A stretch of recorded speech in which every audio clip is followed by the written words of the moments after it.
হাতের তালি, মুখে বলি, মার্কা ডাকি, মার্কা ডাকি। আরো উপরে, জোরে উপরে, সুরের সুরে, তালে তালে, তাল মিলাইয়া, মার্কা ডাকি, মার্কা ডাকি, মুখে বলি, মার্কা ডাকি, বলে। প্রায় সব জায়গায় একাধিকবার যাওয়া হয়েছে, আমি বা আমার পরিবারের সদস্য, আমার সহধর্মিণী, আমার ছেলে। তো যেখানেই যাচ্ছি লোকজন আসলেই পরিবর্তনের দিকে। পরিবর্তন বলতে আপনাদের গতানুগতিক যে দলীয় মার্কা আছে সেটার বাইরে স্বতন্ত্র হিসাবে ফুটবল ইতিবাচক, এই ফুটবলকে ইতিবাচক হিসাবে এলাকাবাসী নিচ্ছে দুটো কারণে। যে আমার পূর্ব পরিচিতি, আমি এখানকার স্থানীয়, আমার জন্ম বেড়ে ওঠা, আমার বাবা এখানে এমপি ছিলেন 5 বার। তো আমাদের সক্ষমতা, এই সব কিছু তারা আস্থা রাখছে। যে আপনাদেরকে ভোট দিয়েছি, আগে আপনাদেরকে চিনি, বাসা এখানে।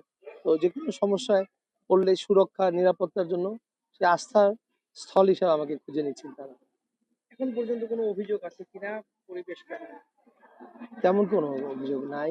দু একটা যা হয়েছে নির্বাচন কমিশনে জানানো হয়েছে, সেটা হচ্ছে ব্যানার লাগানো একজনের উপর আরেকজন, প্রতিবন্ধকতা, শান্তিপূর্ণ আছে। জয়ের ব্যাপারে কতটুকু আশাবাদী?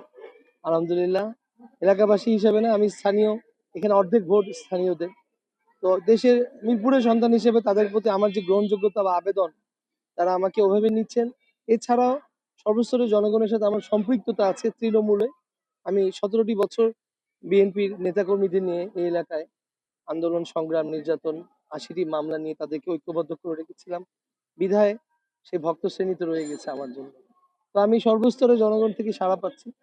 আমি মনে করি আমি অন্য সব প্রার্থীর চাইতে অগ্রগামী। এই ফুটবলের বিজয় হবে এই ঢাকা 14 আসনের একটি ইতিহাস। একটা কাজ যেটা আপনি নির্বাচিত হতে পারলে সবার আগে করবেন। এটা একই সাথে 3টি কাজ: মাদক, সন্ত্রাস ও চাঁদাবাজি বন্ধ।